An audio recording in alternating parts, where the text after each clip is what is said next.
Rock opera Rent. A triumph that catches the actors off guard. The hype is amazing, and all these silly things are starting to happen. And the rest of the world by storm. Maybe we're just going to be overexposed and people are going to get sick of seeing us.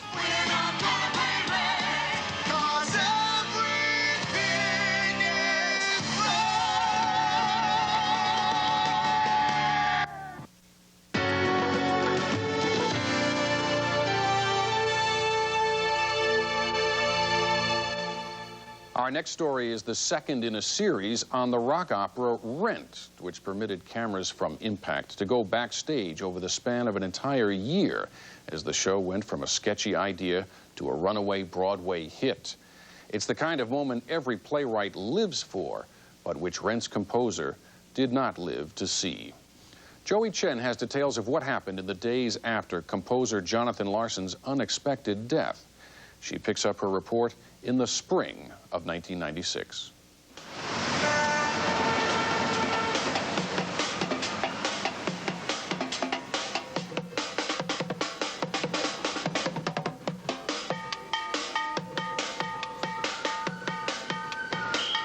A brisk March day in New York City.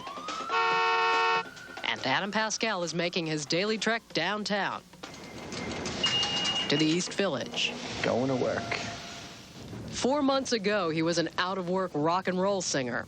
Now the 24-year-old is the toast of the town.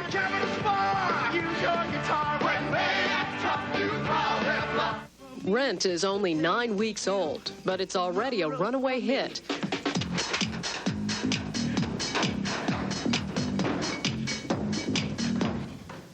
The vibrant rock opera about a group of young artists struggling with drugs, poverty, and the specter of AIDS is being compared to Hair and a chorus line. A lot of the attention focuses on Pascal. Despite the fact he's never acted before, he's called the meditative soul of the play by the New York Times. I never had a doubt that I could act. I didn't know how good I could act, but I thought at least I could try it. Pascal is about to sign on with the William Morris Talent Agency. There's talk he could be a movie star or sign a big record deal.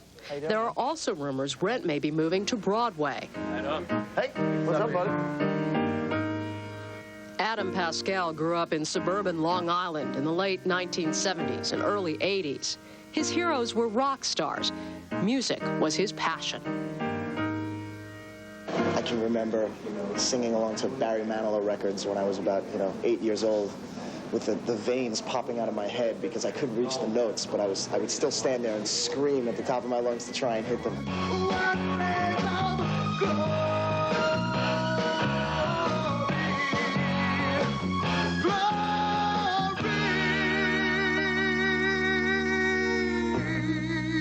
It's been 2 months since Rent's 35-year-old creator, Jonathan Larson, died.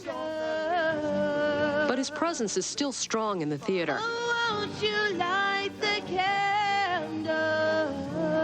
The cast is haunted by Larson's often prophetic lyrics.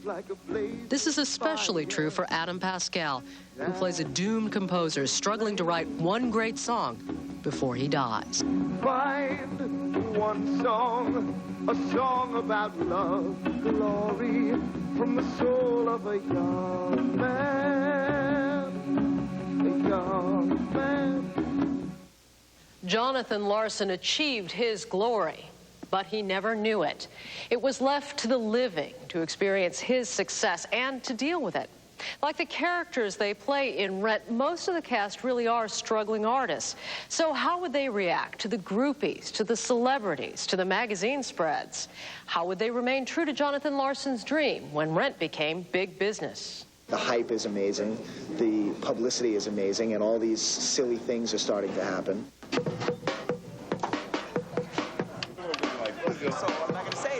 This spring, it seems everybody wants a piece of Rent. And Adam Pascal and his fellow cast members. Outside the theater between shows, he and his best friend in the cast, Jesse Martin, are surrounded by admirers. You looked at me at one point and I was like, oh, he looked at me. Oh, he looked at me. I was like, oh my God. at least it's fun now. You know, I may be punching out photographers in 5 years. I hope I'm not, but now it's a blast, and you know, and we're just all getting a taste of it right now. You know, I wouldn't exactly call us famous. But with all the photo shoots and magazine articles, they're getting there. The actors have already been featured in Vogue, Interview, and Rolling Stone, and there's a lot more to come. I just have to concentrate personally on keeping my head on straight and not seeing this for something that it isn't. And what it isn't is something that's going to last forever. As the media spotlight increases, some in the 15-member cast are left out of certain photo ops, creating tension at the theater. Things got a little edgy backstage because everybody wanted to be included, and we'd been such a little family, such a little unit, that when it started to break up a little bit, then I think it sort of freaked people out. But there's no let-up. Rent keeps getting bigger. In March, the producers announced the play is moving to Broadway. In April, Jonathan Larson wins a posthumous Pulitzer Prize for drama. Hello. In May, Adam and 3 others in the cast are nominated for Tony Awards. Every day it was like, you guys just broke a record. You guys are moving to Broadway. You're doing Rolling Stone.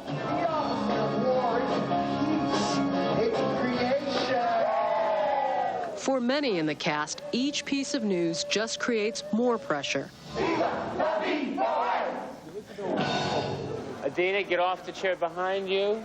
Since Jonathan Larson's death, the actors feel a personal connection to the play, almost a sense of ownership. It is a feeling that's slipping away. One song, glory. One song before I go, glory. One song to leave behind, find. There's talk that the film version of Rent will replace the cast with big-name Hollywood stars. From the pretty boy front man. There are also rumors that major recording artists will be enlisted to work on a Rent album. One song. The fact that for some established, you know, artists to do any of these songs is stupid. You know, I mean, this is our thing. You know, go write your own songs. They don't know the true meaning of these songs, and they don't feel the passion and the energy that we feel when we're singing them. So how could you replace that? You know, how could you give it to somebody else to sing just to sell it? Time flies, time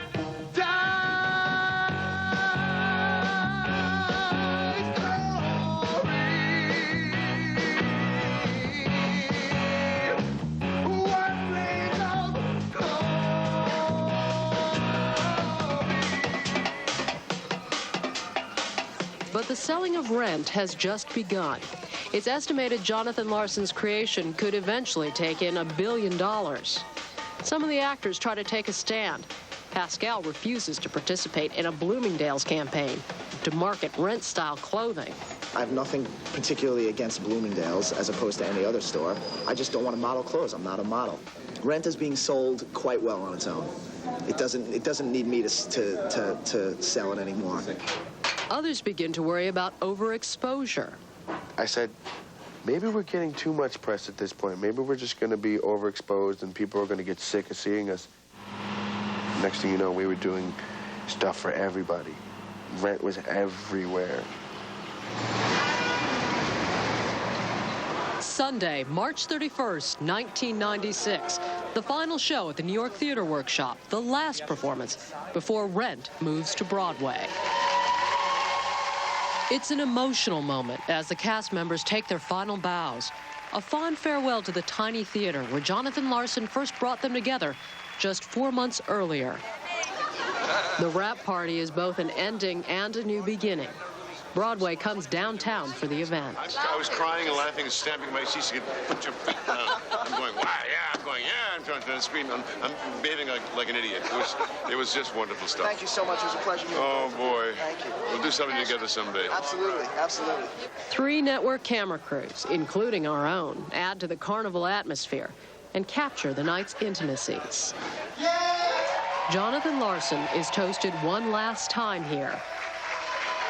Despite the commercialization, the hangers-on, And the media magnifying glass, the gift he left them, Rent, remains intact.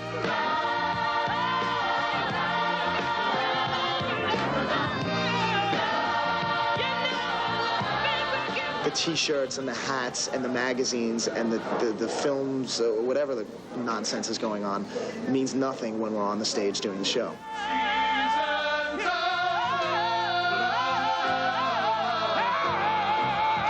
The minute the show starts to the end of the show, we all know that that belongs to us and nobody can touch it, nobody can change it, nobody can do anything. It's all ours, and it just goes like a speeding train. We're not gonna pay. We're not gonna pay. We're not gonna pay. Last year's rent. For a downtown play about not selling out, spring brought unexpected mainstream success for Rent and its young cast. It's what I've always wanted. My dreams so far are coming true.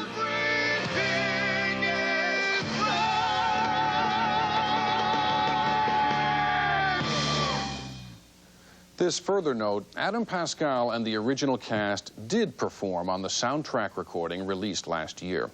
Adam is still with the cast of Rent, and this week, another moment of the sort all Broadway covets, as cast members celebrated Rent's one-year anniversary on stage. Bernie's back in a moment.